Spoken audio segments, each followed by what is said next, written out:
எல்லாம் அல்ல அங்கையற்கண்ணி உடனமையாகிய சுகநாத பெருமானுடைய திருவடி தாமரைகளை மனம் மொழி மெய்களாலே வணங்கி மகிழ்ந்து திருநீரும் ஐந்தெழுத்தும் கண்டிகையும் பொருளாக கொண்டிருக்கின்ற நாயன்மார்களுடைய திருவடி தாமரைகளை மனமொழி மெய்களாலே வணங்கி மகிழ்ந்து அடிநாயனை இச்சென்னரியில் ஆற்றுப்படுத்திய அருகுருநாதனுடைய திருவடிகளையும் ஆசிரியர் பெருமக்களுடைய திருவடிகளையும் இந்த இனிய நேரத்தில் மனம் மொழி மெய்களாலே வணங்கி மகிழ்ந்து நம்முடைய சேலம் மாவட்டத்தில் அம்மாப்பேட்டை பகுதியில் அமையப்பெற்றிருக்கின்ற செங்குந்தர் அருள்மிகு குமரகுருபர சுவாமி திருக்கோயிலில் கடந்த 10 ஆண்டுகள் நிறைவு செய்து இன்று 11வது ஆண்டு 63 இந்த விழாவானது கொண்டாடுகிற இந்த இனிய தருணத்தில் இந்த விழாவிற்கு எல்லா வகையிலும் பணியாற்றிக் கொண்டிருக்கிற அத்துணை தொண்டர் பெருமக்களையும் வணங்கி மகிழ்ந்து இந்த விழாவினை கண்ணினால் கண்டு இன்புறுவதற்காக பல்வேறு திருத்தலங்களிலிருந்து வருகின்றிருக்கின்ற முதிரும் அன்பில் முறைமை நீடு திருக்கூட்டத்து அடியார் பெருமக்கள் அனைவருக்கும் பணிவான வணக்கங்களை உன்னுடைய திருவடிகளுக்கு உரித்தாக்கிக் கொண்டு அந்த பெருமக்களே இன்றைய நாளில் நம்முடைய பெருமக்களுக்கு திருமஞ்சன வழிபாடும் மாலையில் திருவீதி உலாவும் இருக்கிறது. நம்முடைய நாயன்மார்களை நாம் கொண்டாடி கொண்டிருக்கக்கூடிய இந்த தருணத்தில் எதற்காக நாயன்மார்களுக்கு விழா எடுக்க வேண்டும்? நமக்கு இறைவனை வணங்கினால் போதாதா? நாயன்மார்களை எல்லாம் வணங்குதல் வேண்டுமா அப்படிங்கிற ஒரு கேள்வியை முதல்ல எழுப்பிக் கொண்டு அதற்கு சிலவற்றை விடையாக கண்டு அதுக்கப்புறம் ஒரு சில சிந்தனைகளை அலங்காரம் தயாராகிற வரை உங்களோடு சிந்திக்க இருக்கின்றோம். கால வரையறை என்ன அப்படின்னு கேட்டால் அவங்க தயார்னு சொன்னா நம்ம திருச்சிட்டோம்னு சொல்லிடலாம், அவ்வளவுதான் இப்ப இருக்கிற கால வரையறை. இந்த நாயன்மார்களை கொண்டாட வேண்டும் என்று ஏன் இந்த விழாக்கள் கொண்டாடப்படுகின்றன? அதுக்கு ஒரே ஒரு காரணத்தை நீங்க ஆழமா மனதில் வைத்துக் கொள்ள வேண்டும். அதாவது நம்முடைய சமய நெறி என்பது நன்றி மறவாமையை தன்னகத்தை கொண்டிருப்பது. மறந்துடக்கூடாது. நமக்கு சமய நெறியில் இருக்கிற நாம் எதை மறந்துவிடக்கூடாது என்றால் நன்றி என்கிற உணர்வை மறந்துவிடக்கூடாது. அப்படி மறந்து விட்டால் நீங்க சமய நெறியில் இருந்து பயனில்லை. எனவே நமக்கு இன்றியமையாதது நன்றி மறவாமை. அந்த நன்றி உணர்வு என்பதை ஒவ்வொருத்தரும் ஒவ்வொரு வகையில வெளிப்படுத்துகிறார்கள். அதற்கான வாய்ப்புகள் அமைகிறது. நம்முடைய நாயன்மார்கள் இந்த மண்ணுக்கு செய்த தொண்டை நாம் மறந்து விட்டால் உய்வு இல்லை. அதனால நம்ம அவங்கள மறந்துடக்கூடாதுன்னு சொல்றோம். அவங்க செய்த செயல் என்ன? அவங்களுடைய செயல்பாடும் அவங்களுடைய பணிகளும் இன்னைக்கு நாமெல்லாம் திருநீரு பூசி உருத்திராக்கம் அணிந்து இன்னைக்கு கோயில் என்ற ஒன்றை நாம் வைத்து பாதுகாத்து கொண்டிருக்கிறோம் என்றால் அந்த நாயன்மார்கள் செய்த பணியினால் தான் இன்னைக்கு கோயிலே இருக்கிறது. ஒருவேளை இந்த நாயன்மார்கள் இந்த மண்ணில் அவதாரம் செய்யாமல் அவர்கள் போயிருந்தால் என்னவாக ஆயிருக்கும்? ஒரு கற்பனையில நினைச்சு பார்த்தீங்கன்னா இந்த நாடு மாற்று மதத்தின் ஆளுகைக்குட்பட்ட நாடாக மாறி போயிடும். எப்ப? இன்னைக்கு இல்ல, 5ஆம் நூற்றாண்டு 7ஆம் நூற்றாண்டுக்கு முன்னிருந்து 2ஆம் நூற்றாண்டு தொடங்கி இன்று வரை இந்த நாடு என்னவாக போயிருந்திருக்கும்? நாம நினைக்கிற மாதிரி முருகப்பெருமானையோ சிவபெருமானையோ விநாயகரையோ மாரியம்மனையோ காளியம்மனையோ கொண்டாடுகிற நாடாக இந்த நாடு இருந்திருக்காது. எப்படி இருந்திருக்கும்? திருநீரு பூசாமல், உருத்திராக்கம் அணியாமல், 5 எழுத்து மந்திரத்தை சொல்லாமல் நம்முடைய வாழ்வு வேறு வகையில் மாறுபட்டு இருக்கும். உலகத்துல எல்லாரும் வாழ்ந்து கொண்டுதான் இருக்கிறோம். சாமி கும்பிட்டாலும் வாழலாம், கும்பிடலைனாலும் வாழலாம். கும்பிடாம இருந்தா ரொம்ப நல்லா வாழ்ந்துட்டு இருக்கலாம். கும்பிட்டாதான் கொஞ்சம் கஷ்டப்படுற மாதிரி தெரியுது. கும்பிடாதவங்க எல்லாம் ரொம்ப நல்லா இருக்கிறாங்க. நமக்கு ஏக்கமே அங்கதான் இருக்குது. சாமி கும்பிடாதவெல்லாம் நல்லா இருக்கிறான், கும்பிட நாம தான் கஷ்டப்பட்டு இருக்கிறோம் அப்படின்னு நமக்கு ஒரு பெரும் பாட்டே இருக்கு. நம்ம எல்லாரும் அப்படிதான் நினைச்சிட்டு இருக்கிறோம். ஒன்றை மறந்து விடாதீர்கள், நேற்று செய்த புண்ணியத்தினால் இன்றைய வாழ்க்கை நலமாக இருக்கிறது. இன்னைக்கு செய்கிற புண்ணியம் தான் நாளை வாழ்க்கைக்கு நலமா இருக்குதான அடிப்படை. எனவே நாம சில இடர்பாடுகளை கடந்த காலத்துல செய்ததுனால இன்னைக்கு சாமியை கும்பிட்டு இடர்படுகிறோம். அவங்களாம் முன்னமே கொஞ்சம் புண்ணியத்தை செஞ்சு வச்சதுனால இப்ப சாமி இல்லைன்னா கூட நல்லா இருக்கிறாங்க. அவ்வளவுதான் வித்தியாசம், வேற ஒண்ணும் இல்லை. இது டெபாசிட் பண்ணி வச்சதுதான் காரணம். நாம இப்ப டெபாசிட் பண்ணிட்டு இருக்கிறோம். நம்ம பார்க்கிறோம், சரி இந்த பிறவியிலாவது கொஞ்சம் புண்ணியத்தை சம்பாதிச்சு வைக்கலாமே என்பதற்காக நம்ம இந்த பக்தி என்கிற ஒன்று இருந்து கொண்டிருக்கிறோம். எனவே நாயன்மார்களை கொண்டாடுவதற்கான காரணம் என்ன, அது முதல் தெரிஞ்சாதான். இதை யாரெல்லாம் தெரிஞ்சுக்கணும்? பக்தர்கள் எல்லாருமே தெரிஞ்சிருக்கணும். அதை விட ஒருபடி மேல போய் சொன்னா யாரு சொல்லலாம்? யாரெல்லாம் கோயில பூசை பண்றாங்களோ சிவாச்சாரியார், இன்னும் அந்த பட்டியல் இருக்கிற அத்தனை பேரும். ஏன்னா இன்னைக்கு கோயில்கள்ல நாயன்மார்களை கொண்டாட வேண்டும் என்கிற எண்ணம் மிக மிக குறைந்து இருக்கிறது. அந்த எண்ணம் அவங்க என்ன நினைக்கிறாங்க அப்படின்னு கேட்டா, நான் சும்மா பொதுவா சொல்லணுங்க, நான் யாரையும் குறித்துலாம் சொல்லலை. சில இடர்பாடுகள் எப்படி வருகிறது அப்படின்னு பார்க்கும்போது நாங்கெல்லாம் நேர்ல பார்த்ததுனால நான் சொல்றேன். நம்ம ஒரு நான் உதாரணத்துக்கு பவானியில சங்கமேஸ்வர பெருமானுடைய கோயில்ல 63 திருமேனி இருக்கிறது. அதுல அவர்களுக்கு ஒரு மலர் வைக்க வேண்டும் என்று நாம கருதணும்னா அவங்களும் வைக்க மாட்டாங்க, வைக்கிற நமக்கும் அவங்க உதவி பண்ண மாட்டாங்க. அந்த சாமி எப்படி இருப்பாரு? குப்பை அண்ணி கிடக்கும், கண்டுக்கவே மாட்டாங்க. அதுலாம் சாமி தீட்டுப்பட மாட்டாரு. நீங்க போய் ஒரு பூவை வச்சுட்டீங்கன்னா மொத்தமும் போச்சு. அப்புறம் ஒரு கும்பாபிஷேகம் பண்ணி தான் தீட்டு கடிக்கணும். அந்த நிலைமை ஆகி போச்சு.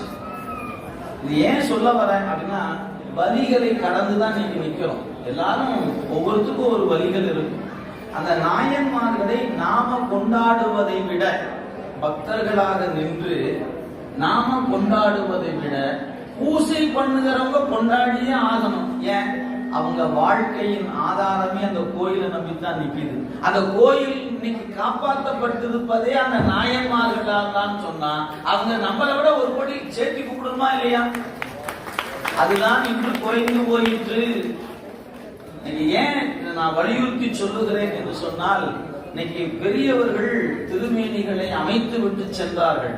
இன்னைக்கு ஒரு காலத்துல உண்மையிலேயே 7ஆம் நூற்றாண்டு அல்லது 9ஆம் நூற்றாண்டுக்கு முன் வரை திருக்கோயில்ல 4 இல்லை, 63 இல்லை. 7ஆம் நூற்றாண்டுக்கு முன்னாடி, 9ஆம் நூற்றாண்டுக்கு முன்னாடி இல்லை. இன்னைக்கு ஏன் கட்டுகிற கோயில்லாம் 4 வைக்கணும்னு நினைக்கிறோம்? ஏன் நமக்கு நாயன்மாரை கொண்டு வைக்கிறோம்?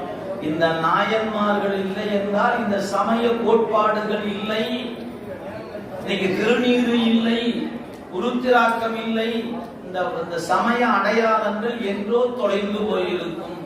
நீங்க சிந்திச்சு பாருங்க, இன்னைக்கு நாம் பூசுகிற திருநீற்றை பாதுகாத்து கொடுத்தது யார்? நாம் அணிந்திருக்கிற உருத்திராக்கத்தை நமக்கு பாதுகாத்து கொடுத்தது யார்? இன்னைக்கு உடுகுல முருகப்பெருமான் அமர்ந்திருக்கிறாரே, அவருக்கு பதிலாக ஒரு புத்தரோ ஒரு சமணரோ உள்ள உட்கார்ந்து இருக்கலாமே. ஏன் இன்னைக்கு அந்த முருகன் ஏன் உட்கார்ந்து இருக்கிறாரு? நாயன்மார்கள் செய்த பணியின் காரணமாகத்தான் என்பதை மறந்து விடக்கூடாது. இதை நான் சொல்லலைங்க, பின்வந்த ஒரு அருளாளர்கள் சொன்னார்கள். இந்த நாயன்மார்கள் அவதரிக்கவில்லை என்றால் மறை எங்கே, நீரு எங்கே, இதெல்லாம் என்ன இருக்கும்? காணாம போயிருக்கும்.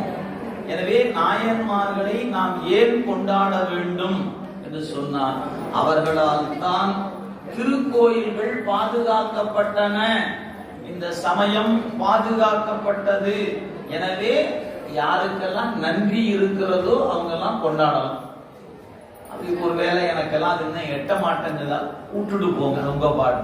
ஆனா நன்றி என்கிற உணர்வு என் நெஞ்சில் இருக்கிறது என்று சொன்னால், நீங்க திருக்கோயிலுக்கு வந்தா முதல்ல வணங்க வேண்டியது நாயன்மார்களை மறந்துடக்கூடாது. இதை வாழ்ந்து காட்டியவர் 63 விரண்மிண்ட நாயனார் ஒருத்தர். நம்முடைய 63 அன்றைய நாட்களிலேயே வாழ்ந்து காட்டியவர் விரண்மிண்ட நாயனார் என்ற ஒரு பெரியவர். அவர் பிறந்தது அன்றைய நாளில் சேர நாட்டில். இன்னைக்கு அது கேரளம் என்று வழங்கப்படுகிறது. அன்னைக்கு தமிழ் பேசுகிற மக்களாக வாழ்ந்த காலம் அது. எனவே 7ஆம் நூற்றாண்டில் 9ஆம் நூற்றாண்டுல சேர நாட்டுல செங்குன்றூர் என்ற ஒரு தலம், அந்த திருத்தலத்துல அவதரிக்கிறார் விரண்மிண்டர் என்கிற ஒரு தொண்டர். அவருக்கு என்ன கொள்கை அப்படின்னு பாத்தீங்கன்னா, எந்த ஊருக்கு சென்றாலும் அடியார்களை வணங்கிய பிறகுதான் ஆண்டவனை வணங்குவது தான் அவருடைய கொள்கை. அன்னைக்கு யாரு இந்த மாதிரி திருத்தொண்ட தொகையில் பாடப்பட்ட அடியார்களா இருந்தாங்க? திருத்தொண்ட தொகையே இல்லை. அப்ப யார் அடியாரா இருந்திருப்பாங்க? திருநீர் பூசினவங்க, சிவசிவான்னு சொன்னவங்க, அந்த கோயிலை கூட்டினவங்க, நந்தவனத்துல பணி செய்தவர்கள், இப்படி இறைவனை தீண்டியவர்கள், இப்படி வெவ்வேறு நிலைகளில் யாரெல்லாம் இறைவனை சார்ந்து பணி செய்தார்களோ அவர்களை எல்லாம் திருநீரோடும் உருத்தராக்கத்தோடும் ஐந்தெழுத்து மந்திரத்தை சொல்லக்கூடியவர்களாகவும் இருந்தவர்களை வணங்கிக் கொண்டு இறைவனை வணங்க வேண்டும் என்ற கொள்கை உடையவர் விரண்மிண்ட நாயனார் என்ற ஒருவர். அப்ப அந்த விரண்மிண்ட நாயனாருடைய கோட்பாட்டுல அடியவரை வணங்காமல் ஆண்டவனை வணங்க கூடாது கோட்பாடாகவே வைத்திருக்கிறார்.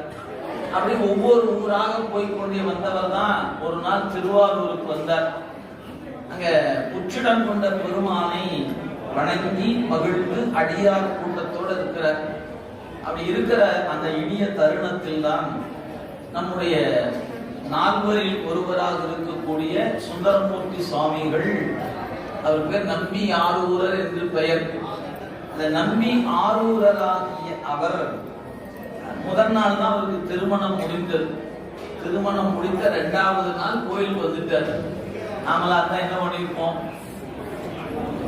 நாள்தோறும் கோயிலுக்கு வந்தோம், கல்யாணம் ஆச்சு, என்ன பண்ணுவோம், ஒரு 6 மாதம் 3 மாதத்துக்கு லீவ் லெட்டர் கொடுத்துட்டு ஹனிமூன் போயிருப்போம்.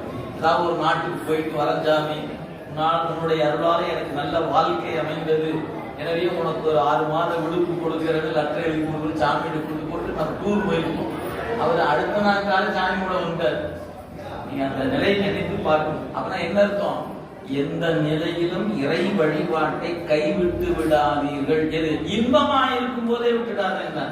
ஒரு துன்பப்படும் போது விடலாமா வேண்டாமா கேள்வி வேண்டிய. துன்பப்பட்டா விடமாட்டோம், இன்பப்பட்டா தானே மறந்துடுவோம்.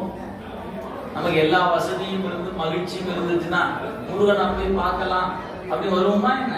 அதான் நாம தான் நல்லா இருக்கிறது, சாமி நமக்கு என்ன பண்ணுச்சுன்னு கேட்போம். அதான் நல்லா இருக்கிறோம்ல, அட நல்லா இருப்பதே அவனாலதான் நினைச்சு வருவோமா என்ன? நான் உழைச்சேன், நான் சம்பாதிச்சேன், நான் நல்லா இருக்கிறேன், சாமி எனக்கு என்ன பண்ணுச்சு?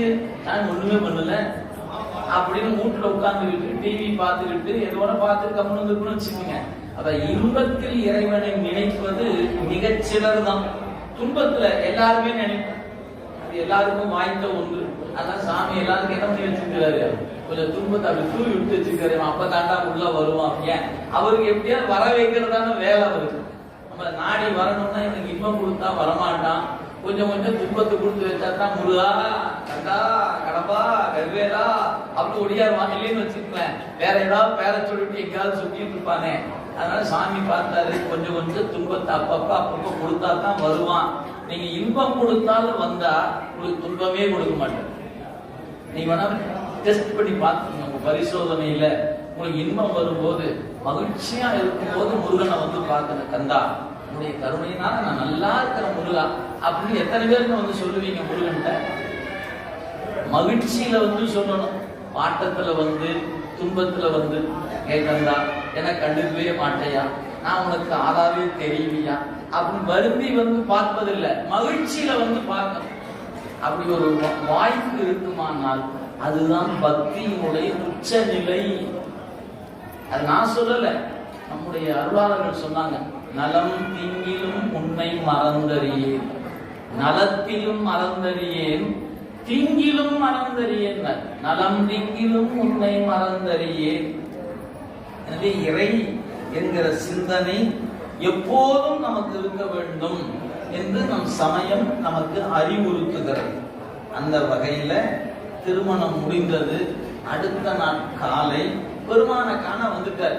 அப்படி வருகிற பொழுது ஒரு பெரும் கூட்டம் அந்த திருவாரூர்ல தேவாசிரியன் என்கிற திருக்காவனத்தில் பெரும் கூட்டம் வீற்றிருக்கிறது. உள்ள நுழைந்தார்.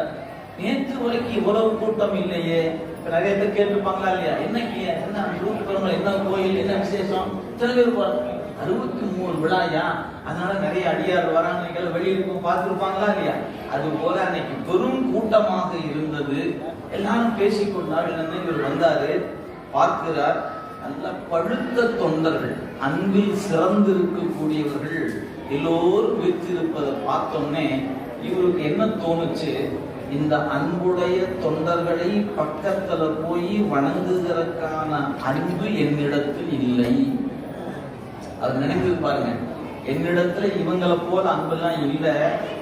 யாரு? சிவபெருமான் இவரை தடுத்து ஆட்கொண்டு பித்தான்னு பாடுன்னு சொல்லி அடியெடுத்து கொடுத்தவர்.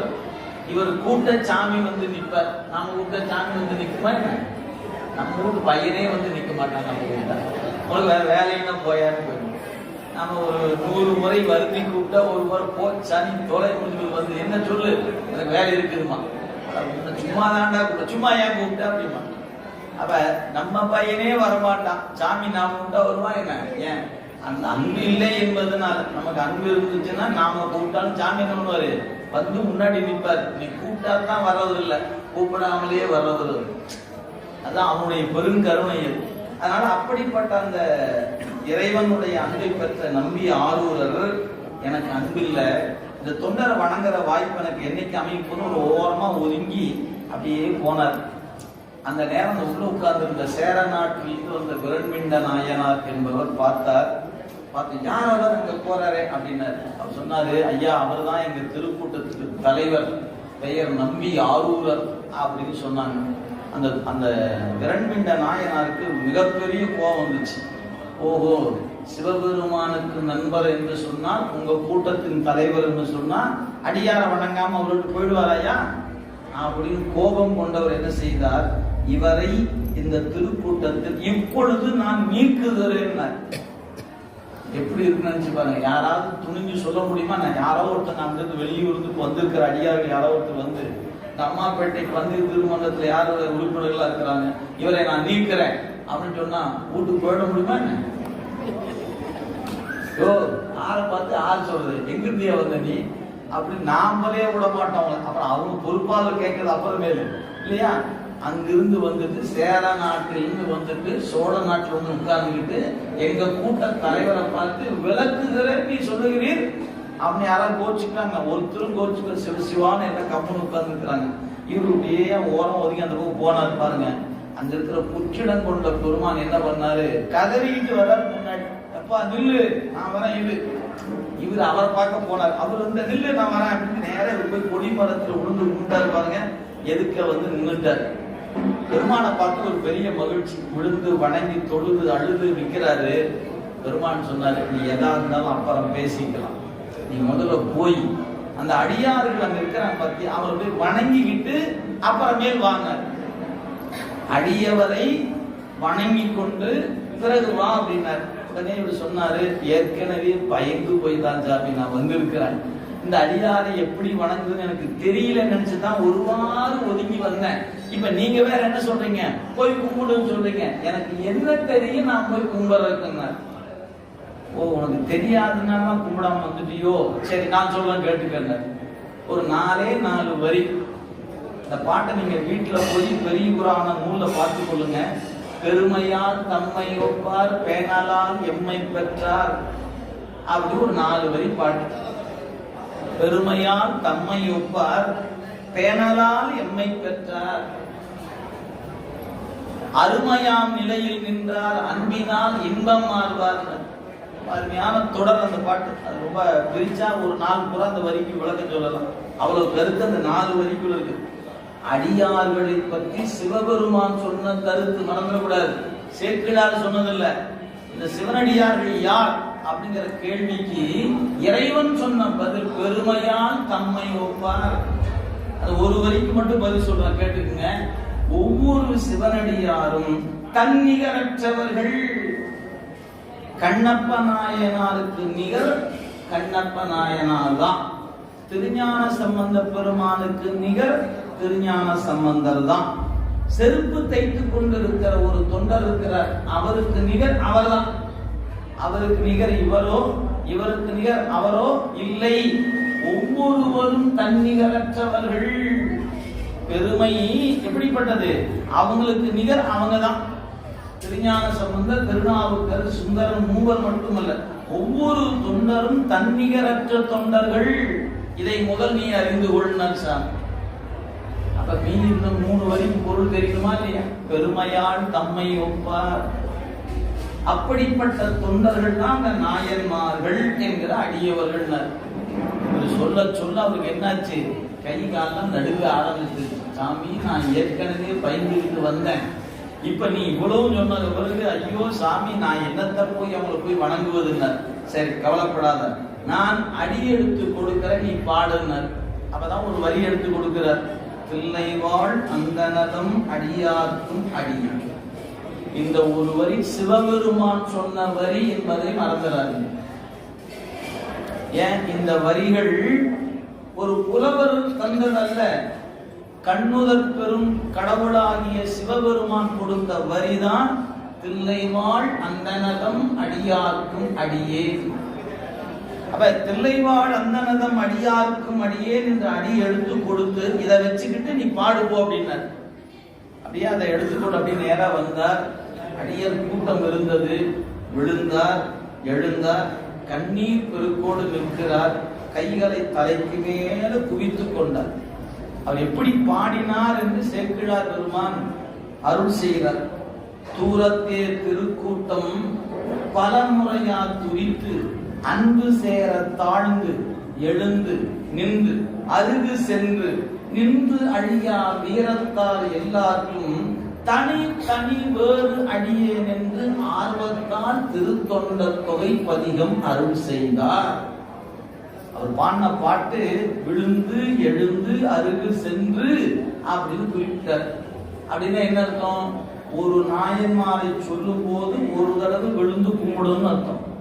மொத்தமா கொடி மரத்துல ஒரே கும்பிடு போட்டு எந்திரிச்சு போறோம், அந்த கூட்டம் இல்லது. ஒரு வரியை சொல்லும் போது குழுந்து கும்பிடுவார், திருப்பி எழுந்து நிற்பார். திருநீல கண்டத்து கொயவனாருக்கு அடியே மீண்டும் விழுந்துருவார். இப்படி ஒவ்வொரு நாயன்மார பேரை சொல்லி சொல்லி உளுந்து கும்பிட்டு பாடணும்னா இந்த பதியத்தை மட்டும் பாடி முடிக்கிறதுக்கு 72 தடவை விழுந்து கும்பிடணும். கும்பிடுவோமா என்ன? ஒரு தடவை கும்பிட்ட பாடு எங்களுக்கு தான் தெரியும். நம்ம 72 தடவை போய் கும்பிடுறது இல்லாம அப்படி பாடிய பதிகம் அந்த பதிகம். அப்ப அதுதான் நாயன்மார் பேர்லாம் சொல்லிட்டே வந்தார். இப்ப இந்த பெயர் பின்னாளில் உலகம் அறிந்தது. அதுவரைக்கும் நாயன்மார்கள் கோயிலுக்குள் இல்லை. இப்ப சுந்தரமூர்த்தி சுவாமிகள் இந்த பதியத்தை பாடி உலகத்துக்கு கொடையாக கொடுக்கிற காலம் வரை 4 63 திருக்கோயில்ல இல்லை. பிறகு என்ன ஆயிற்று? 12ஆம் நூற்றாண்டுல ஒரு தெய்வ சேக்கிழார் பெருமான் வந்தார். ஒரு திருத்தொண்டர் புராணம் கொடுத்தார். அதன் பிறகுதான் திருக்கோயில்களில் 4 திருமேனிகளும் 63 திருமேனிகளும் வைக்கப்பட ஆரம்பிக்கப்பட்டது. இந்த நாயன்மாருடைய வரலாற்றை சிறிய அளவுல புடைச்சிற்பமாக முதலில் வடிவமைத்து கொடுத்தவர் என்கிற பெருமை ராசராச சோழனுடைய பெயர். ராஜேந்திர சோழனுடைய மகன்.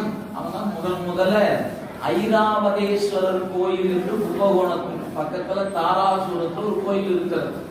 அந்த கோயிலை வலம் வருகிற அந்த கருவறையினுடைய சுவற்றுல ஒரு 2 இன்ச் அவ்வளவுதான் அதனுடைய அளவு. அவன் செய்த சிற்பத்துல பாத்தீங்கன்னா நாயன்மாருடைய வரலாற்றை 2 இன்ச்சில வடிவமைத்து 63 அந்த வலம் வருவதற்குள்ள அமைத்து கொடுத்த பெருமை அந்த 2ஆம் ராசராசன் என போற்றப்படுகின்ற அவனுக்கு அமைந்த ஒரு பெருமை ஆயிடுச்சு. அப்ப நீங்க சிந்தித்து பார்க்கணும், இந்த நாயன்மார்களை ஏன் அப்படி கொண்டாடினார்கள்? அவர்கள்தான் இந்த கோயிலை நமக்கு உருவாக்கம் செய்து கொடுத்த பெருமைக்குரியவர்கள். இந்த உண்மை தெரியணும்னா நாம என்ன தெரிஞ்சுக்கணும்? இந்த நாயன்மார்கள் செய்த அப்படி என்னையா செய்தாங்க அப்படின்னு தெரிஞ்சுக்கணும். அதுக்கு ஒரு அருமையான பகுதி சிலவற்றை நம்ம பார்க்கலாம். அதாவது இந்திய திருநாட்டில் தோன்றிய சமயங்கள் அப்படின்னு எடுத்துக்கிட்டீங்கன்னா 24 சமயங்கள் இருக்கு. பேர சொன்னாவே கிருகிருன்னு வந்துடும். 24 சமயங்கள். அந்த சமயங்களை ஒரு பட்டியல் போடும்போது 4 பெரும் பிரிவாக பிரித்தார்கள். முதல் பிரிவுக்கு புற சமயம் என்று பெயர்.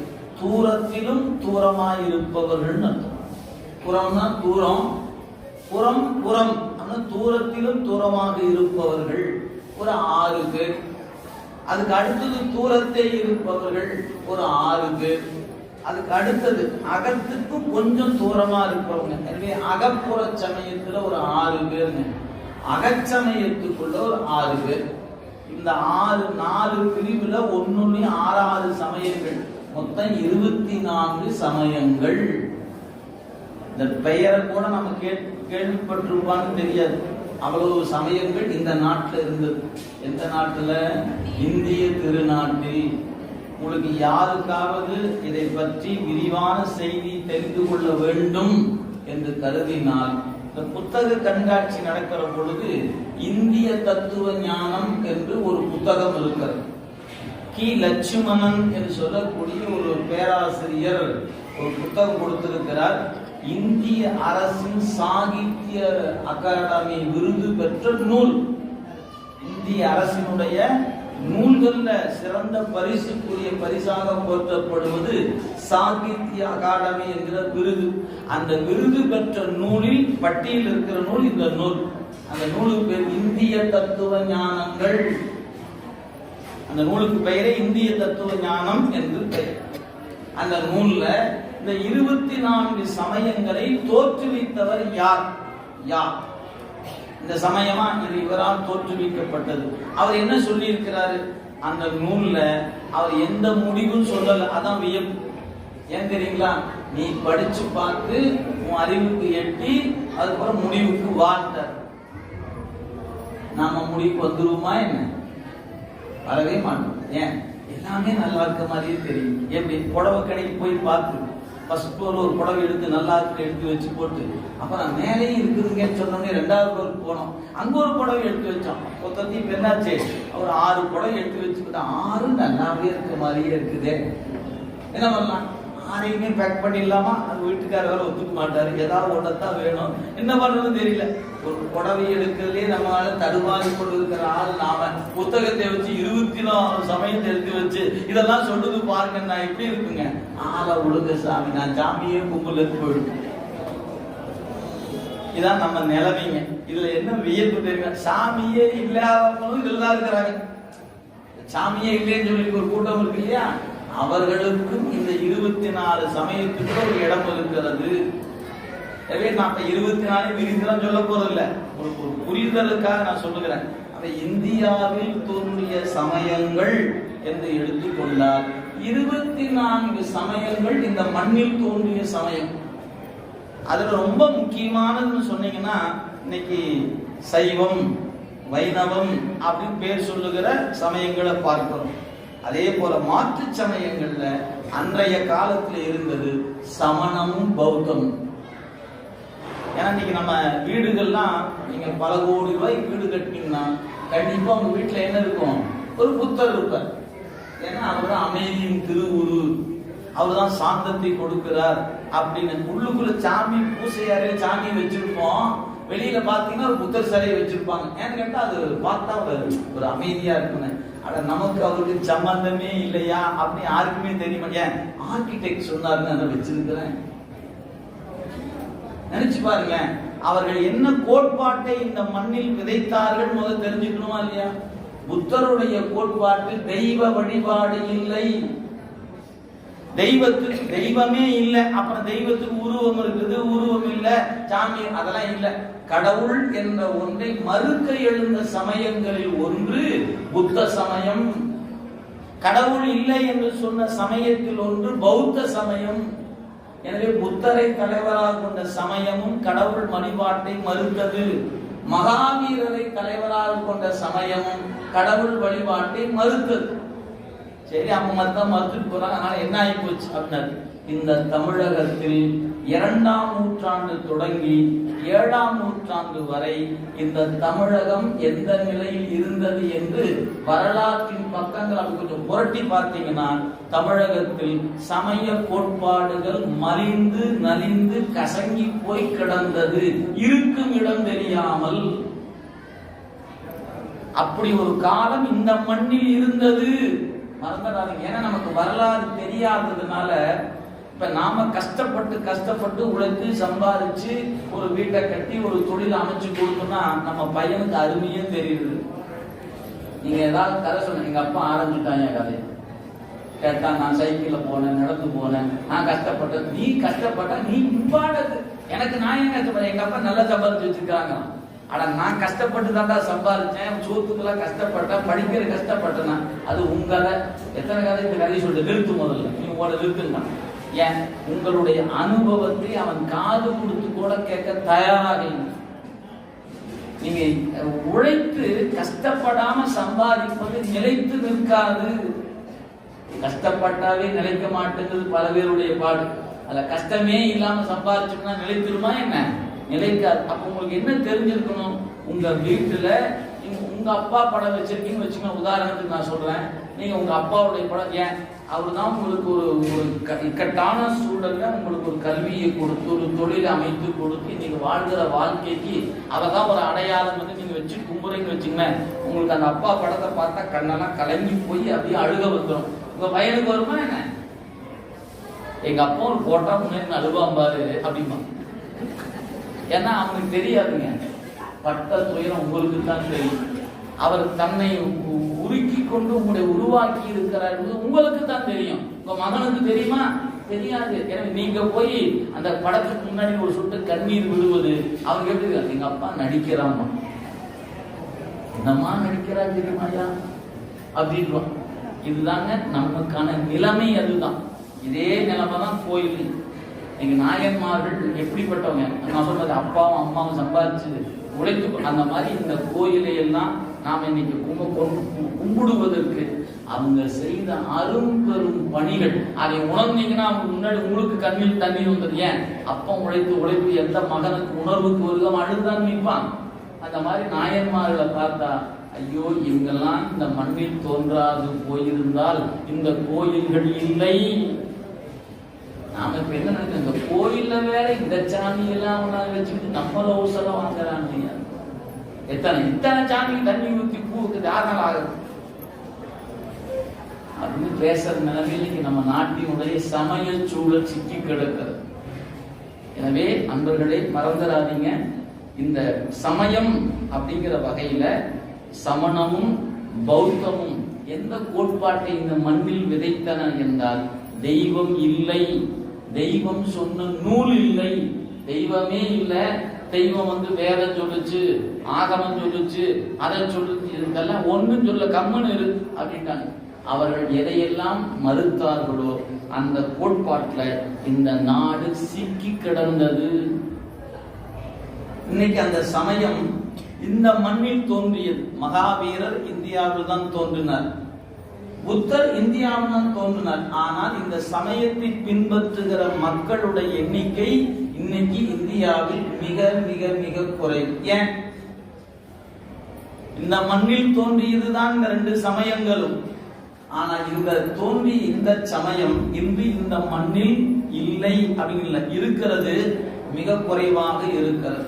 எதனால? இலங்கை எடுத்துக்கொண்டால் இன்னைக்கு புத்த மதத்தின் நாடாக மாறிவிட்டது. சீனாவை எடுத்துக்கொண்டால் புத்த மதத்தின் நாடாக மாறிவிட்டது. அந்த பக்கம் அப்படியே ஜப்பான் போனீங்கன்னா புத்த மதத்தின் நாடாக மாறிவிட்டது. அதுபோல சிங்கப்பூர் எடுத்துக்கொள்ளுங்க. எத்தனை நாடுகள் இன்னைக்கு புத்தரை முதன்மையாக கொண்டு மதம் மாறிய நிலையில அவர்கள் புத்தரை தான் கும்பிட்டு கொண்டு இருக்கிறார்கள். நாம நினைக்கிற தெய்வ வழிபாடுகள் அங்க இல்ல.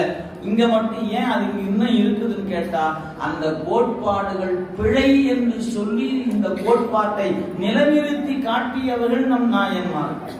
இப்ப ஒருவேளை அந்த இலங்கையில் இது போல ஒரு நாயன்மார்கள் தோன்றி இருந்தால் அந்த நாடு இந்த கோட்பாட்டுக்கு ஆட்பட்டு இருக்காது. நம்ம ஏன் ஆட்படாம இருக்கிறோம்? இவர்கள் வந்து தோன்றியதனால். இப்ப நீங்க சிந்திச்சு பாருங்க, நீங்க நெத்தி நிறைய திருநீர் பூசும் போது உங்க நினைவுக்கு வரணும், நால்வர் பெருமக்களும் நாயன்மார்களும் வந்ததனாலதாயா நான் இன்னைக்கு திருநீரை நெத்தியில பூசுறேன். அவங்க மட்டும் மாறாது போய் இருந்தால் திருநீரு எங்கே, மாமரை எங்கே, வேதமும் இல்ல, ஆகமும் இல்ல, கோயிலும் இல்ல, பொண்ணும் இல்லை. அப்ப நீங்க சிந்தித்து பாருங்க. இதையெல்லாம் நமக்கு கொடுத்து சென்றவர்கள், நமக்கு பாதுகாப்பாக கொடுத்து சென்றவர்கள் தான் நம்முடைய நாயன்மார்கள். அதனாலதான் ஆண்டுக்கு ஒரு முறை அவரை கொண்டாடுவதற்காக ஒரு விழா கொண்டாடப்படுகிறது. எனவே இப்ப நீங்க நான் முதல் கேட்ட கேள்வி வந்துருங்க, நாயன்மார்களை கொண்டாட வேண்டுமா என்று கேட்டால் ஆம், கொண்டாட வேண்டும். அது அம்மாப்பேட்டையில கொண்டாடுனா போதாது, தமிழ்நாட்டுல எல்லா ஊரிலும் கொண்டாடணும். குறைந்தபட்ச 4 குரு பூசையாவது அந்தந்த மண்ணில் கொண்டாடப்படுமானால் தான் இந்த சமயம் பாதுகாக்கப்படும், நம் நெறி பாதுகாக்கப்படும். இந்த திருநீரும் ஐந்தெழுத்தும் இந்த திருவேடமும் அடுத்த தலைமுறை கையில கொடுக்கப்படும். இல்லை என்றால் இவைகள் எல்லாம் கேட்பாரற்ற நிலைக்கு சென்றுவிடும் என்பதை மறந்து விடாதீர்கள். எனவே நமக்கு ஒரு கடமை இருக்கிறது. என்ன கடமை? பெரியவர்கள் நம்ம கையில கொடுத்திருக்கிறாங்க, இந்த கோயிலை அவன் பாதுகாப்பான்னு சொல்லி அந்த சொத்தை கொஞ்சம் கூட குறைபாடு இல்லாம அடுத்த தலைமுறையில் கொடுக்க வேண்டிய வேலை நமக்கு இருக்கிறது. நம் பெரியவர்கள் நம்மிடத்தில் கொடுத்ததை நம் அடுத்த தலைமுறைக்கு கொடுக்க வேண்டிய இடத்தில் நாம் இருக்கிறோம். எனவே நமக்கு ஒரு கடமை இருக்கிறது, இந்த கோயில் என்கிற செல்வத்தை பாதுகாக்க வேண்டும். ஏன்? அதுதான் பண்பாட்டின் அடையாளமாக, நாகரீகத்தினுடைய உச்சமாக, தமிழனுடைய வாழ்க்கையில் நாம் வாழ்வாங்கு வாழ்ந்ததுக்கு அடையாளமே திருக்கோயில் தான். கோயில் இல்லைன்னா இல்லை. ஆனால் பெரியவங்க சொன்னாங்க, கோயில் இல்லாத ஊரில் குடியிருக்க வேண்டாம், ஆலயம் தொழுவது சாலவும் நன்று. ஏன் கோயில போய் கும்பிடுன்னு ஏன் சொன்னாங்க? அந்த ஆலய வழிபாடு தான் நான் யார் என்ற கேள்விக்கு எனக்கு விடை கொடுக்கும். நான் யார், எனக்கு ஒரு தலைவன் இருக்கிறான் என்ற உண்மையை உணர்த்துவதற்கு திருக்கோயில் இன்றியமையாதது. கலைகளை வளர்ப்பதற்கு, பண்பாட்டை வளர்த்துவதற்கு, இசை வளருவதற்கு என்று எந்த ஒரு கூறுகளாக இருந்தாலும் அவையெல்லாம் ஆலயம் சார்ந்துதான் அவை அனைத்தும் வளர்ந்திருக்கின்றன. எனவே ஒரு திருக்கோயில் என்பது வெறும் கோயில் மட்டுமல்ல, அது தமிழனுடைய வாழ்க்கையினுடைய அத்துணை அழகும் பொருந்திய ஒரு இடம் திருக்கோயில் தான். அந்த கோயில்கள் இருக்கக்கூடிய அந்த பாதுகாப்பதும், அந்த நாயன்மார்களை கொண்டாட வேண்டும் என்பதும் நம்முடைய கடமைகளில் ஒன்று என்பதை மறந்து விடாதீர்கள். அதை மறந்துட்டோம்னா இடர்படுவோம், மறந்துடாதீங்க. பெரியவரை நாம மறந்தோம் என்றால் பெரியோருடைய அந்த அருளுக்கு நாம் ஆளாகாத பட்சத்தில் இடர்படுவோம் என்பதுதான் திருக்குறள் முதலான நீதி நூல்கள் நமக்கு அறிவுறுத்துகின்றன. அதெல்லாம் திருவள்ளுவர் பெருந்தகை சொன்னார், அரியதில் எது அரியது என்றால் பெரியவர்களை தவறாக்கி கொள்ளல் என்பது அரிதிலும் அரிது. எனவே நாயன்மார்களை நம்ம வணங்குவதன் வாயிலாகத்தான் இறைவன் அருளை நாம் எளிதாக பெற முடியும். அதான் சுந்தரமூர்த்தி சாமிகிட்ட பெருமான் சொல்றார், நீ அடியவரை வணங்கிக்கிட்டு பிறகு என்னை வந்து வணங்கினார். அவர் பாடிய அந்த திருத்தொண்ட தொகையில யார் யார் பெயரெல்லாம் இடம்பெற்றதோ அவர்கள் தான் இங்க நாயன்மார்களாக நிற்கிறாங்க. அதுல எந்த பேர் வரலையோ அவர்கள் நாயன்மார்கள் இல்லை. அப்ப அந்த பாட்டுல சொல்லப்பட்டவர் தான் நாயன்மார்கள். அவங்க தான் இந்த சமயத்தை இன்று நமக்கு பாதுகாத்து நம் கையில் கொடுத்திருக்கிறார்கள். அவர்கள் இல்லை என்றால் இந்த நாடு இன்றைய நிலையில் வேற்று சமயங்களுக்கு ஆட்பட்டு இன்னைக்கு தெய்வ வழிபாடு இல்லாத மண்ணாக மாறி போயிருக்கும். அப்ப நீங்க நினைத்து பார்க்கணும், இன்னைக்கு இந்த இடத்தில் நாம் நிற்பதற்கு இவர்கள் செய்த அளப்பெரும் பணிகள். உயிர் கொடுத்தார். உங்களுக்கு தெரியும், நீங்க புத்தகத்துல படிச்சிருப்பீங்க, மெய்ப்பொருள் நாயனார் என்ற ஒருவர் திருநீற்றுக்காக தன் உயிரையே கொடுத்த வரலாற்றை கொண்டிருப்பது நாயன்மாருடைய வரலாறு. இல்லத்தில் இருந்து கொண்டு இனிதாக வாழலாம் என்று வாழ்ந்து காட்டிய சமயம் நம் சமயம். ஏன்னா கடவுள் வழிபாட்டுக்குள்ள வந்துட்டா சாமியாரா போனா தான் முத்தி பெறலாம் நினைச்சுக்கிற காலத்தை மாற்றி, இல்ல நீ வீட்டில் இருந்து கொண்டே இறைவன் அருளை பெற முடியும் என்று வாழ்ந்து காட்டியவர் நம் நாயன்மார். நம்ம சமய நெறி உன்னை துறவியாக்க சொல்லல, ஆனா வீட்டுக்குள்ளேயே இரு, ஆனா பற்றற்று இரு. வீட்டில் இருந்து எப்படிங்க பற்றற்று இருப்பது? அதுக்கான பயிற்சி கூடம் தான் சமய நெறிகள் நமக்கு கற்றுத் தருகிற அடிப்படையான விடயங்கள். எனவே நமக்கு கிடைத்த ஒரு வாழ்க்கை உலகத்துல நீங்க நினைத்து பார்க்க முடியுமான்னு எனக்கு தெரியல. ஆனா நினைத்து பார்ப்பீர்களானால் திருவாசகத்துல 51வது பதிகத்துல மாணிக்கவாசகர் சொன்னது போல நாமும் சொல்லலாம், யார் பெறுவார் அச்சர். எனக்கு சாமி கொடுத்த மாதிரி யாருக்கு யார் கொடுத்திருக்கிறாரு அப்படி நெஞ்ச நிமித்துட்டு சொல்ல முடியும். அதுக்கு உங்களுக்கு என்ன தெரிஞ்சிருக்கணும்? நீங்க யாருன்னு தெரிஞ்சிருக்கணும். உங்களுக்கு என்ன கொடுக்கப்பட்டிருக்கிறது தெரிஞ்சிருக்கணும். இந்த உண்மை உங்க நெஞ்சுக்குள்ள தைக்குமானால் இறைவன் கொடுத்த செல்வம் என்ன என்பது அப்போதும் அறிவுக்கு எட்டும். நாம மயக்கத்தில் இருப்பதனால நமக்கு என்ன தோணுதுன்னா, இந்த சாமி எனக்கு ஒண்ணுமே கொடுக்கலன்னு தோணும். சாமி எனக்கு ஒண்ணுமே கொடுக்கல என்ற மயக்கத்தில் தான் நாம் நிறைய பேர் புலம்பிக் கொண்டு கிடக்கணும். அவன் கொடுத்திருப்பது நம்மை போல மற்றதுக்கு கொடுக்கல. அவ்வளவு பெரிய கொடையை இந்த மண்ணில் நமக்கு கொடுத்திருக்கிறான் இறைவன் என்பதை நீங்க வழிபாடு செய்ய செய்ய தேவார பதிகங்களை படிக்க படிக்க ஒரு நாள் உங்களுக்கு அந்த உணர்வு வரும். நீங்க படிக்காம வராது. நாள்தோறும் படிக்கணும். படிச்சீங்கன்னா ஒரு நாள் உங்க அறிவுக்குள்ள தோணும், என்ன புண்ணியம் செய்தனே நெஞ்சமே, மண்ணில் நல்ல வண்ணம் வாழலாம் வைகலும். இப்படி அற்புதமான ஒரு வாழ்க்கை நமக்கு இறைவன் தந்த உண்மை உங்களுக்கு புலப்படும். எனவே அந்த வகையில் நாயன்மார்களை நாம் கொண்டாட வேண்டும் என்பதை வலியுறுத்தி இருக்கிறார் நம்முடைய இறைவனை. யாரும் வேற யாரும் சொல்லல, நம் தெய்வமே நமக்கு சொல்லுகிறது, நாயன்மார்களை வணங்கு என்று நமக்கு அறிவுறுத்தி இருக்கிறார்.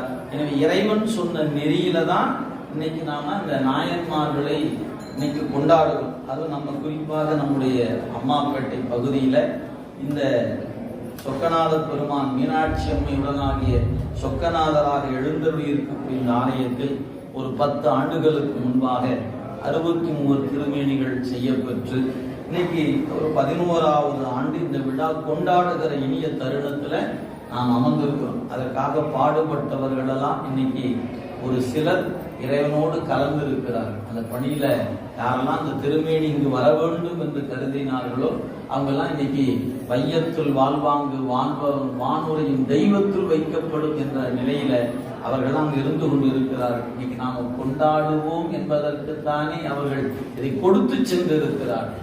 நாம செய்ய மாட்டோம் தெரிஞ்சா கொடுத்துட்டு போயிருப்பாரா என்ன? இல்லை, அன்னைக்கு அதுக்கு வீடு வீடா போய் ஒவ்வொரு அன்பரா பார்த்து ஒவ்வொருவரும் ஒவ்வொரு திருமேனியை பொறுப்பெடுத்துக் கொண்டு அதற்கான எவ்வளவு பெரிய அருள் முயற்சிகள்ல இன்னைக்கு அது திருமேனிகள் கோயிலுக்கு வந்திருக்கின்றன. எனவே நாயன்மார்களை கொண்டாடுவதில் நமக்கு என்ன லாபம் அப்படின்னா, இறைவன் அருள் எளிதில் உங்களுக்கு கிடைக்கும். நமக்கு இறைவன் நேரடியா போய் வணங்கி நீங்க அருள் பெறுவதை காட்டிலும் நாயன்மார்களை வணங்கினா அருள் உங்களுக்கு எளிதாக கிடைத்துவிடும், விரைவாக கிடைத்துவிடும். இதெல்லாம் நீங்க என்ன பண்ணணும்? நான் சொல்றேன்னு சும்மா காதுல வாங்கி வச்சு கூடாது. நீங்க நான் புரிந்து கொள்வதற்காக நான் சொல்றேன். போய் நம்ம இங்க சொக்கநாதர் இருக்கிற அவர்கிட்ட போய் ஒரு விண்ணப்பம் வைக்கிறான். இந்த பரீட்சை வேற வருது, பையன் வேற ஒழுங்கா படிக்கவே மாட்டாங்கிறான், சாமி அவன் நல்லா படிக்கணும், நல்ல மார்க் வாங்கணும் அப்படின்னு சொக்கநாதத்தை சொல்றதை விட்டு போட்டு நேரா நாயன்மார்கிட்ட போய் சொல்லுவோம். ஏன் ஒரு டெஸ்ட் பண்ணி பார்க்கணும், நாயன்மார்கள் கொடுப்பாங்களா சீக்கிரமா அப்படின்னு சொல்லி பாருங்க.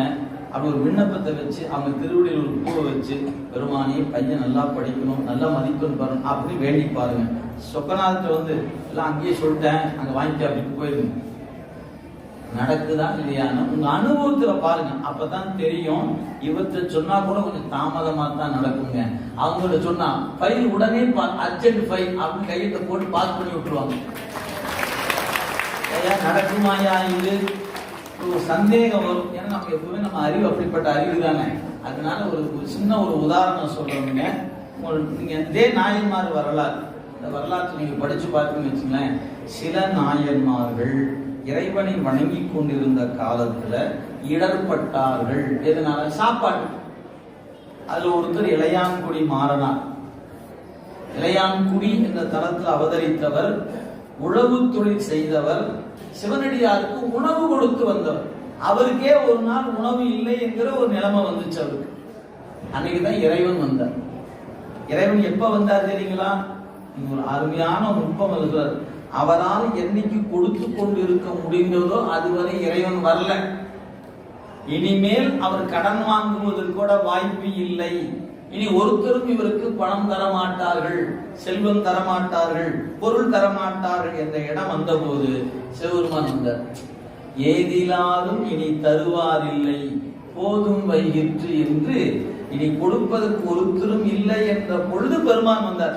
கொடுக்கறதுக்கு வாய்ப்பு இருக்கும் போதெல்லாம் அவர் வரல, அடியார் அனுப்பிச்சுட்டார், போ வாங்கிட்டு வா, போ வாங்கிட்டு அனுப்பிச்சுட்டார். இனி யாரும் கொடுக்க மாட்டான்னு தெரிஞ்சவனே நான் வரேன்னு. அப்படி ஒரு வரலாறு இளையான்குடி மாறனாருடைய புராணம். அதுக்குள்ள ஆழமெல்லாம் போகல. அவர் சில நாள் உணவில்லாமல் வருந்தினார். அறிவாட்ட நாயனார் ஒரு நாயனார் இருக்கிறார்.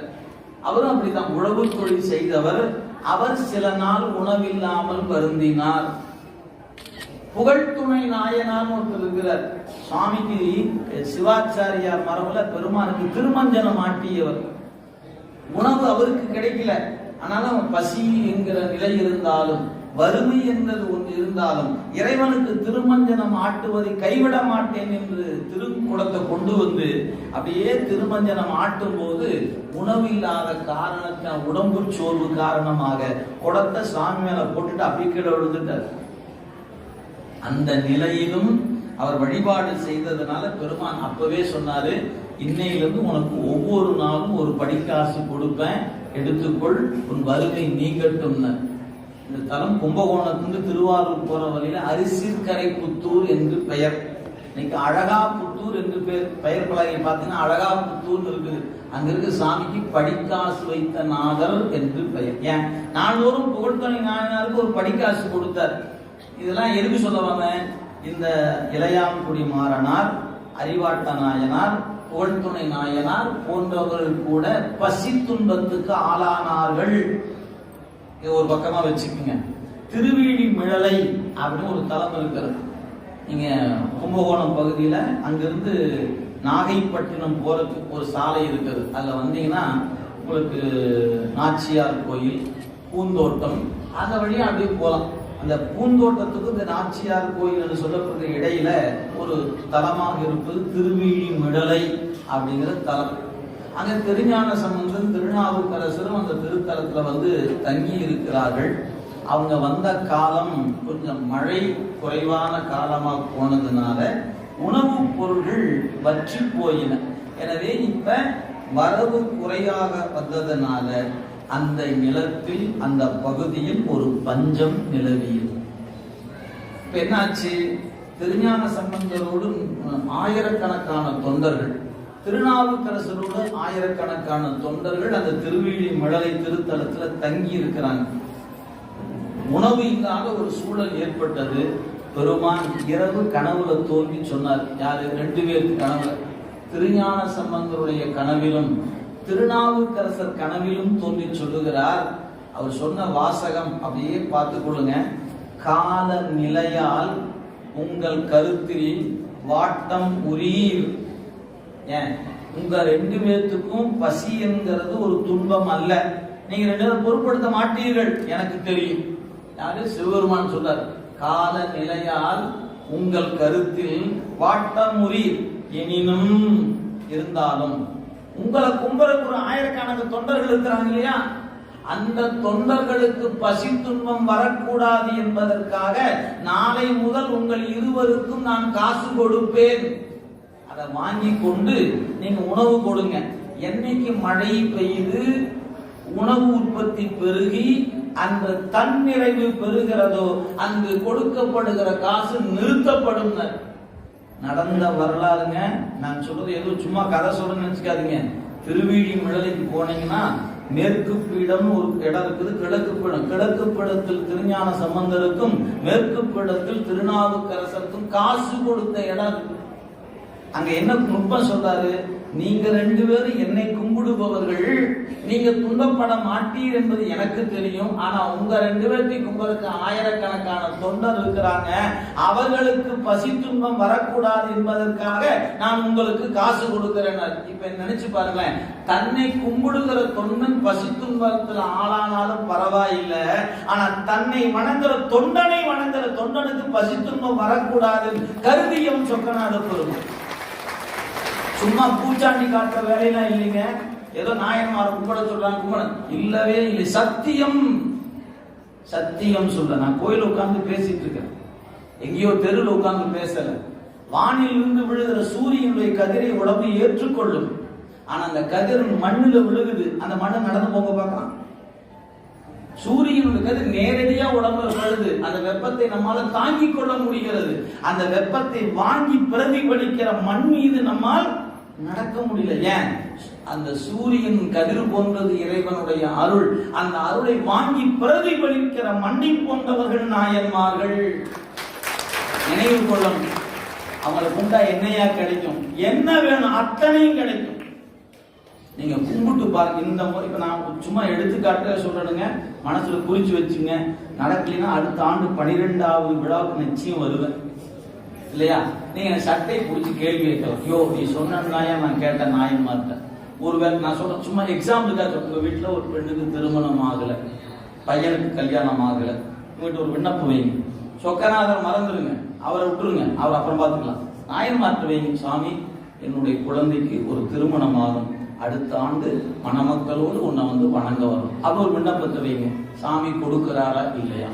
சில பேர் குழந்தை செல்வம் இல்லை, சாமிகிட்ட விண்ணப்பத்தை வைங்க, அவருக்கு கொடுக்கிறாரா இல்லையான்னு நீங்க பரிசோதனை பண்ணி பாருங்க. ஒரு கல்வி, ஒரு பொருளாதார இடர்பாடு, வறுமை, கடன், எதுவா இருந்தாலும் சரி அவங்ககிட்ட வைங்க. நாயன்மாரிடத்தில் விண்ணப்பம் வைத்தால் சிவபெருமான் கொடுத்தே ஆகணும். அவர் தப்பிக்கிறது வழியே இல்லை. ஏன்? சட்டம் அப்படித்தான் எழுதப்பட்டு இருக்கிறது. எனவே தன்னை வணங்குபவனை விட தன் தொண்டனை வணங்குவனுக்கு துயரம் இருக்கக்கூடாது என்பதில் சிவபெருமான் கருணையுடையவன். எனவே நாயன்மார்கள் கொண்டாடப்பட வேண்டியவர்கள். எனவே நாம் கொண்டாடி கொண்டிருக்கிறோம். அந்த வகையில் இன்றைய நாளில் 11வது ஆண்டு விழாவை நமக்கெல்லாம் ஒரு வாய்ப்பை கொடுத்து இதை கொண்டாடுகிற சூழலை கொடுத்து இறைவன் தந்த அந்த கருணைக்கு நன்றி உரித்தாக்கி கொண்டு தயாராக இருக்கிறது வழிபாடு. எனவே வழிபாட்டுக்கு செல்வோம் என்று சொல்லி என்னுடைய சிந்தனையை நிறைவு செய்வோம். நன்றி. போற்றி, போற்றி. நம்முடைய திருக்கோயில்களை அதனுடைய அவசியத்தையும் வழிபாட்டினுடைய இன்றியமையாமையும் திருத்தொண்டர்களை வணங்கக்கூடிய அந்த வழிபாட்டினுடைய நிலையையும் நமக்கு தன்னுடைய திருவாக்கிலே நம்முடைய ஞானாசிரியர் பெருந்தகை அருளியிருக்கிறார்கள். நாமும் அந்நெறியிலே நின்று குருவருள் வாயிலாக திருவருளை பெற்றுவோம் என்று இணைந்து ஐயா அவர்களுக்கு நம்முடைய அறக்கட்டளையின் சார்பிலே ஆடை அணிவித்து நம்முடைய அன்பையும் மகிழ்ச்சியும் வெளிப்படுத்திக் கொள்கிறோம். அடியார்கள் மக்கள் அனைவரும் சார்பாக ஐயா அவர்களுக்கு தென்னாடுடைய சிவனே போற்றி, ஏகம்பத்துறையாய் போற்றி, வராய்த்துறை மேவிய பரனே போற்றி,